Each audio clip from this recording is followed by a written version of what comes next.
میں دعا کرتا ہوں اللہ کو آپ کو مدینہ منورہ لے جائے، اللہ آپ کی برکت سے ہمیں بھی لے جائے۔ دیکھا، میں نے کہا اللہ آپ کی برکت سے ہمیں لے جائے، سب نے کہا آمین۔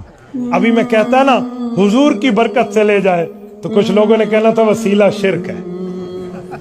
اپنی برکت مانتے ہیں، ہماری برکت سے اللہ لے جائے، حضور پاک کی برکت کی بات آئے تو وسیلہ شرک ہے۔ پتہ نہیں کیا اصول ہے دنیا میں، کیا اصول ہے بھائی۔ ہم تو قائل ہیں، رسول پاک علیہ السلام کے روضہ اطہر پہ جاؤ نا، رسول اللہ کے روضہ اطہر پہ 2 چیزیں لکھی ہوئی ہیں۔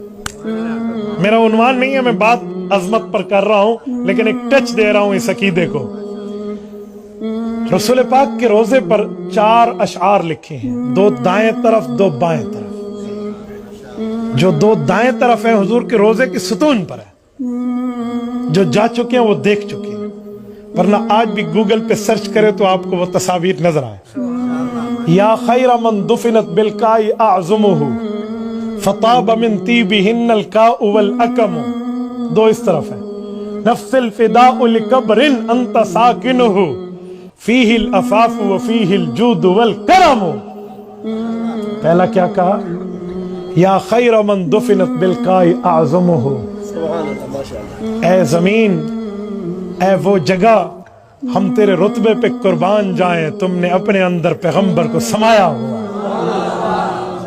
فطاب من طیبہن الکاء والاکم، میرے پاک پیغمبر کا خوشبودار جسم اطہر تم میں آیا تو سارا علاقہ خوشبودار ہو گیا۔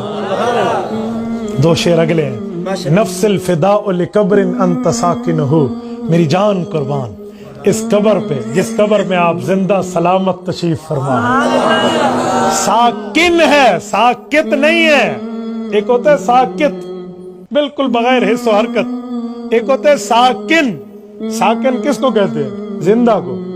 یہ کہتے ہیں نا ساکن بہادر پور تحصیل جلال پور پیر والا، تو ساکن کا یہ معنی نہیں ہے قبرستان، ساکن کا معنی ہے گھر۔ سکنا فلاں، سکنا قبرستان کو نہیں کہتے، گھر کو کہتے ہیں۔ زندہ بیوی کے لیے سکنا کہتے ہیں، مردہ بیوی کے لیے کہتے وَلَهَا السُّكْنَى وَلَهَا النَّفْقَى۔ تو زندہ ساکن، وہ شاعر کہتے ہیں نفس الفداء لقبر انت ساکنہ، میری جان قربان حضور کی اس قبر پہ جس میں آپ زندہ سلامت ہیں۔